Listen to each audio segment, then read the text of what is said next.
Niliwahi kusikia sehemu story kwamba kijana ambaye alifanya kazi na wewe Boy Bronze kwenye ngoma ya Nyerere ni kwamba jamaa hajai tena kupata msaada kutoka kwako, yani kwamba kuna vitu umsaidii kabisa sana. Sasa nikasema marafiale kamtuma Boy Bronze wala watu walitarajia kuona pia msaada zaidi ukionyesha, kwa sababu ngoma ilikuwa kubwa.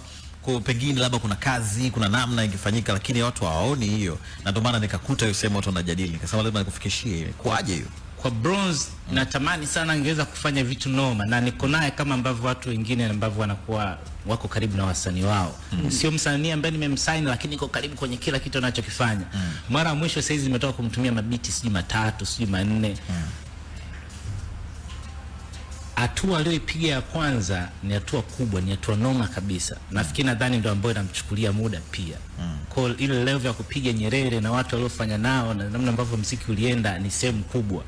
Kwa hata saizi anapotuma vitu, mimi nasikia vitu ambavyo vinatumwa, lakini mimi sio mnafiki, mimi sio nigi ambaye anaweza kukwambia hii noma au sio noma. Kama sio noma nitakwambia sio noma, bado sio noma. Ukichukua mabiti ya watu, hata kitendo cha kuchukua na unajua tuko sehemu ambayo atufanye tena freestyle ni maisha.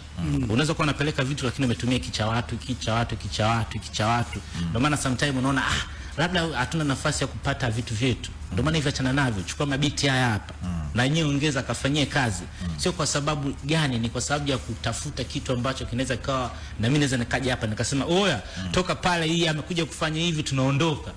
Mimi huyu na muziki naye na muziki tumefanya muziki, tumeshoot, tumefanya nini, hata hajatoa. Umenielewa? Wewe kwa nini hujatoa?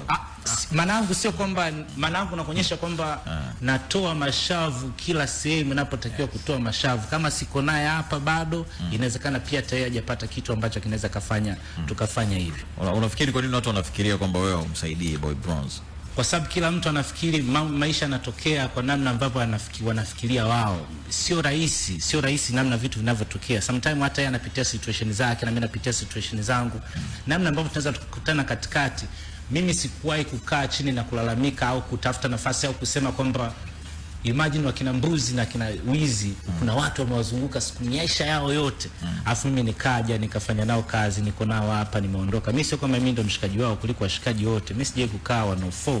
Umeelewa?